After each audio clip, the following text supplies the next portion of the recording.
The Homeless Monkey by T. Albert. A heartwarming story about a happy monkey who travels the world looking for adventures. As the story moves along at a quick pace, the monkey learns about the balance between the good and the bad in the world, and he makes up his mind to live without ever causing harm to others. Once upon a time, there lived a monkey who had no home of his own.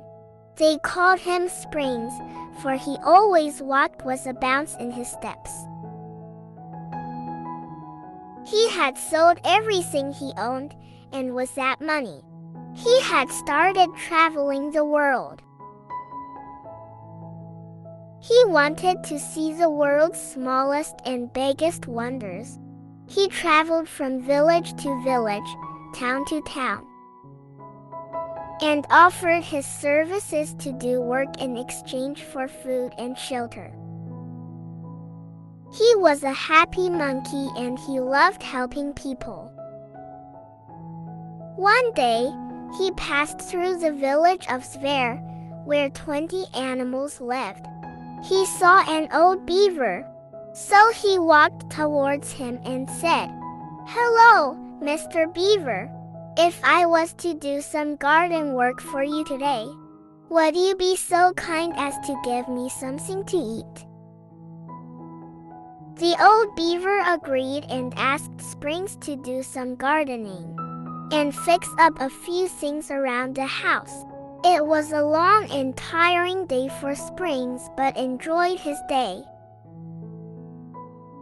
When Springs returned to the house in the evening, the whole village had gathered there.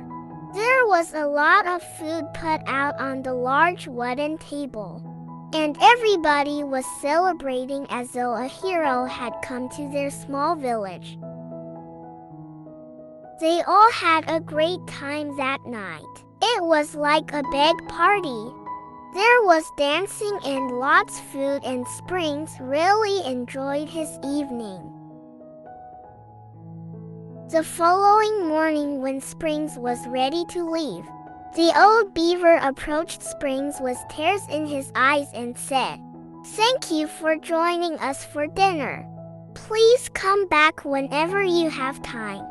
I have 2 boys around your age who I have not seen in 10 years. Spending time with you reminded me of my boys." Springs did not know what to say, so he just hugged the beaver, just like he would his father, and set off on his way with a promise to return one day. Springs had been walking for some time and was tired. He saw 2 highway robbers who pushed him down and took his bag away. When the robbers looked in his bag, they only found a rope, some tools, and some bread. They threw his bag on the ground and ran away.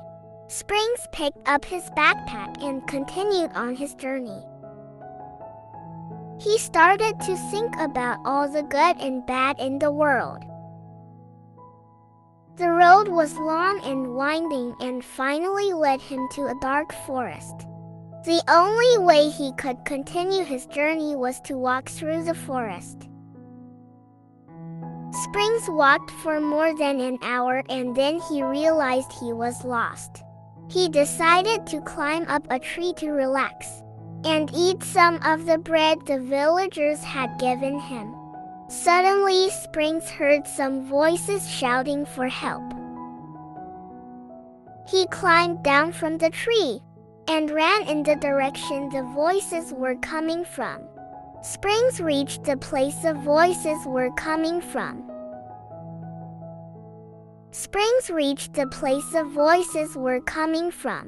He saw that the 2 robbers who had pushed him earlier that day were trapped inside a deep hole in the ground. They were both trapped and couldn't get out, and were yelling for help. Springs quickly reached into his backpack and grabbed the rope that was inside. He tied one end of the rope to a tree and threw the other end inside the hole. The robbers both quickly climbed up the rope to safety. The robbers were amazed that Springs had saved them. One robber asked, "Why did you help us? We pushed you and tried to rob you earlier." Springs replied, "There are good people and bad people in this world. The good people do good things and bad people do bad things. I have decided to be one of the good people." The two robbers were amazed by Springs' reply. Springs told the robbers, "I have traveled far and wide, seen happiness as well as sorrow. I have met all kinds of people, good, bad, old, and young. I have experienced all sorts of bad things, but I have always tried to do only good things." As Springs was leaving, he gave the two robbers some bread with a smile and said, "I hope what I have said today will help you realize that there is always a way to live without causing harm to others." Thank you for listening. If you feel this video is useful, please share it with those who need it. Give it a like button, press the subscribe button and turn on the notification bell to watch my latest videos. Thank you again and see you in the next videos.